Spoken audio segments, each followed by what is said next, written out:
Hello there. I wanted to talk today about a subject which uh, takes in a number of areas that I've been working with, um, and it takes in areas of the elements work that we've been doing. It also takes in elements of my experiences of magic and the two sorts of magic that I kind of distinguish between in terms of spell work and things like that. Um,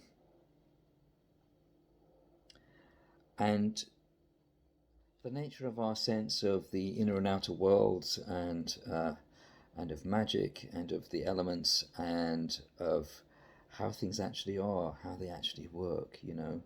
Um, and so that's what I really wanted to talk about because there's a uh, when you go into the world of the elements and you see how elemental consciousness actually affects us, you see that we end up experiencing entirely different worlds, and we experience the same things as if they were quite different worlds with different characteristics in some senses. Um, and most especially, we just experience life as in a certain way, because although that term life sounds quite vague, it's the only thing that we can really use, really, because um, your whole approach to life, your attitude towards life, how you view it, that shapes an enormous amount, and it shapes really what's possible for you in many ways. So, um, we talk in the elements work quite a bit about the sense of the inner and the outer, you know, and in many ways these are fairly self-explanatory. The inner world is the world that we think of in terms of our feelings or dreams, um, uh, our imagination, our inner desires, this sort of thing. And the outer world is the world that we have to all negotiate. Um, the world of bargaining and give and take and survival, um, and relationships in a world where everyone is kind of separate, really, in separate bodies. So we see that we have these two areas that we experience, and um, if we look at how the processes of the inner and outer work, which we look at in terms of the elements work, in terms of an inner and outer journey, they both have their own characteristics, and they have their own characteristics and guiding principles in a sense. And if you confuse the two, then you tend to get into problems because the guiding principles of one don't quite work the same in the other, and they can really run into a lot of very big problems. But in terms of the inner, the sort of the characteristics and guiding principles are an openness, um, and a freedom, and a, a kind of a sense of holism, a sense of wholeness relating through wholes. But it's very much a world of experience, expression, surrender, um, things like this. It's a world of freedom, and that's how the inner world is meant to be. It's meant to be one which you express it in terms of as a world of freedom. It's a very beautiful world, yeah, and that's what the inner world is meant to be, yeah. Now, the outer world, um, it's really very different. The outer world is a world of separation and of structure and of consequences, and things aren't free in the outer world. They aren't endlessly abundant in the sense that they are in the inner world. In the outer world, um, everything has a price. In the outer world, everything has consequences. In the outer world, you have to learn how this works, and and so that you can actually get a good result and develop wisdom, you know. And the outer world is where you develop wisdom, truthfully, because it's where you have consequences and it's where you learn what actually works. Yeah.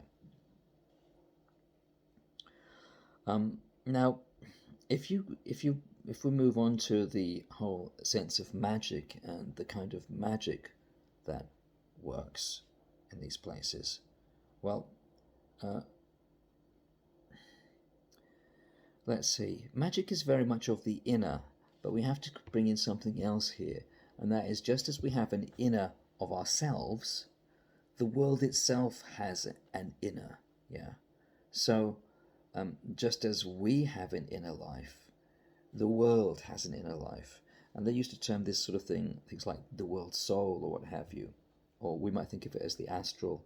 But the thing is that the actual world itself has an inner. So this is another kind of convolution to the whole picture, really.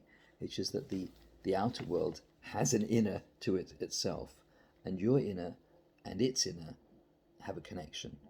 And this is in many ways one of the foundations of magic. At least I've come to that conclusion. That's one way of seeing it. Now, if you look at the two ways of doing magic that I've experienced, one is very open and harmonious and works in terms of holisms and intention. And this is the sort of thing that people sometimes term positive magic. It's very much going by the path of least resistance, and what it does is it follows the essential law of the inner, which is that it's open and it's free, and it's kind of endless, yeah, open-ended, and it's a very healing paradigm, and it's one which strengthens your own inner energy. It kind of strengthens your inner energy. It strengthens your inner power in that respect, in terms of energy and freedom and well-being and these sorts of things. Now, there's another sort of magic which is much more, which looks like it's following the outer paradigm, yeah, and this is a far more willed form of magic. It's far more willful, and will works against resistances. Will does work against resistances to bring about change, and this is another form of magic. It's a specific form of magic, and this does not have quite the same qualities. It's, in my experience, a much faster acting form of magic. It works more literally, but it is not as long lasting in terms of sustainability as as I find it. Yeah. So it tends to be a one hit affair, and then you have to see where it goes from there. What this sort of magic does is it has a tendency to some extent deplete the person, as far as I can see. It depletes them in a sense because it is not following the actual patterns and laws of the inner, yeah. But it works. It works, and it has its place. But you have to be, in a sense, careful of how far you cut into the fabric of things, because it does have an effect on your own energy in that sense. So that is something to be aware of. Yeah. Now we can also look at this, and for instance, the extreme form. I guess the extreme form of this is the extreme form of this sort of willful magic, in a sense, is something like cursing. Now, this is not something I have a lot of experience in, to be truthful. Yeah, but there's a book I was reading some time ago. I will find the name of the author and put it in the notes to this video. But for instance, it was rather good. It was going through spellcraft. It was called Spellcraft, I think. I think it was Robin Shelton, something like that. Anyway, and he was talking about this, and for him, binding and cursings were pretty much sort of like on one continuum, yeah. And what his position was he always add a sort of proviso to the curse to have it so that it becomes more of a sort of like, if you desist from X, Y, or Z, then you get a blessing instead. And you can see what this is doing in a sense is it's kind of augmenting what is basically an outer model which uses force and which cuts into the fabric and which depletes your energy, with an inner a sort of inner world technique, yeah, which helps to ameliorate the depleting effects of that. Yeah, so it's an interesting idea. Yeah, so his idea though was that bindings and cursings are on a continuum, and even with cursings, he would put something in there to basically have some proviso, in there to add something more positive into it. Anyway, it's an idea, and I think it's an interesting one because I think it showed that whatever his experience was, he had experience of it, and that he could actually give you some guidance on these things. So I think that's interesting. But what I see is that there's these two sorts of magic, and one is more holistic, and it tends to build your energy and is more sustainable. And while the other one is more literal, more direct, more short lived, and tends to cut into the fabric of things, and tends to have some degree of depletion of energy involved. Yeah, though that statement probably needs qualifying with other things, but that's one thing. Now, another thing we talk about in the elements book, we talk about shadow phenomena, and the shadow phenomena is just basically when the relationships between the archetypes all go wrong, yeah, and they don't, and then when things are out of relationship, because in the elements work, the elements all are meant to be in relationship with each other. They're all meant to be supporting each other, and the archetypes which we use as a map of elemental relationships and elemental characteristics, these are all meant to be in relationship with each other. And what you find is that when the relationships break down and things are separated, then they fall into what we in the terminology we're using, they fall into their shadow forms. But shadow is simply another word for, it's like they're in a detriment. They're in a detrimental state. Yeah, they're not working. And the thing is that as they are separated from each other, they are not their real selves. The thing is, they don't really exist in isolation, in separation. Yeah, that is kind of an illusion, really, in many ways. So what you get is these shadow phenomena, as we call them, and these are the elemental forces manifesting as isolated ghosts, in a sense, of their real self.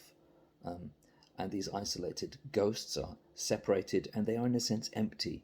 They have an emptiness to them, yeah, or a hollowness, yes. And so that is something to be aware of, yeah. Now, one thing you can ask yourself in this is, well, what is the real nature of the inner, yeah, in terms of like the whole thing, like in here, out there, so called, what is the nature of like the subtle worlds, yeah. Because if the inner, in terms of our understanding of how it should be functioning, is a world of freedom, a world of holism, a world of positivity, all these sorts of things, yeah. How does that work when you carry that over into the inner of the outer world, if you see what I mean? Yeah, when you carry that out into the whole spectrum, the whole picture. Because there are many accounts of sort of like of there being all sorts of beings, all sorts of forces, all sorts of intelligences in the other world, and some of them are harmonious with us, and some of them are not, and some of them get on with individuals, and some of them do not get on with certain individuals. Yeah, so it's not just a question of that it's all lovely. Yeah, because you can get into the wrong place and it's not lovely then. So what is the answer to that? And I think the simplest thing is to look at it in a very neutral manner and say there are things which do not do us any good or don't do individuals any good in the other world, and if you're in your right place, then it is a world of freedom. But what you have to understand is what is your right place, and for that you have to be following your inner nature. And if you follow your inner nature, then it's probably going to be okay. So again, it comes back to the inner of the inner in a sense, and following the laws of that, which are holistic and positive. And if you follow that, then you're probably going to be in the right place. Yeah, because as Michael Bertio put in his introduction to the Voodoo Gnostic workbook, you know, well, the problems is just that things are just something is there which is just not meant to be there. Yeah, or you're in a place where you're not meant to be subtly. If you just get that sorted out, it's going to be fine. You know, so it's very much a question of like letting go of the negative and finding your proper place, and then you can find that you can do all sorts of things really. And in many ways, the key to understanding the relationship between the inner world of our inner world and the inner world of the world soul, is relationship. It's understanding the nature of positive relationship, and living by that principle of positive relationship, an authentic relationship, and that's how I would basically see it. I hope that's of interest to you. Just one further thing to add here, which I think is worth adding because sometimes people don't get this.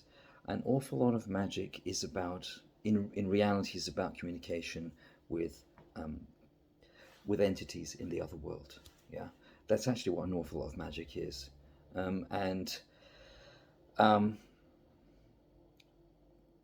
good relationship with the other world, with your allies and with entities and with the gods, spirits of the other world, is really an enormous foundation of so much. It really is, and that again, it comes down to relationship, and that is really a tremendous way of finding the bridge between all of these things, really, between the inner and the outer, and between your inner and the inner of the outer world. It is about relationship, and relationship, I would say, with beings which are there. Yeah, it's about that really, in terms of magic, and so that's something I want to just put in there as a postscript.